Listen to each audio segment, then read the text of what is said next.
Dubai air షోలో ఒక shocking ఘటన. భారతదేశం గర్వించే ఎల్సీఏ తేజస్ ఫైటర్ జెట్ ఆకాశంలోనే నియంత్రణ కోల్పోయింది. ప్రదర్శన ఫ్లైట్ సమయంలో పర్ఫెక్ట్ మానోవర్ చేస్తున్న తేజస్ అకస్మాత్తుగా స్పిన్లోకి వెళ్ళింది. కొన్ని సెకన్లలోనే జెట్ క్రాష్ అయింది.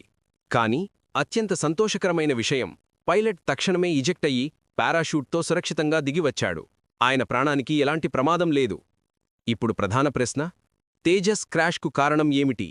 మెకానికల్ ఫెయిల్యూర్, హైజీ మానవర్ తప్పిదం, లేక టెక్నికల్ మ్యాల్ఫంక్షన్? దుబాయ్ అథారిటీస్ మరియు భారత్ హెచ్ఏఎల్ టీమ్స్ కలిసి దీనిపై విచారణ చేస్తున్నారు. తేజస్ భారత్ తయారు చేసిన అత్యాధునిక light combat aircraft. Super manoeuvrability, modern avionics, stealth design ఇవన్నీ దీన్ని ప్రపంచంలో బెస్ట్ లైట్ ఫైటర్లలో ఒకటిగా నిలబెడతాయి. ఈ ఘటనతో అంతర్జాతీయ రక్షణ మార్కెట్లు కొత్త చర్చలు మొదలయ్యాయి.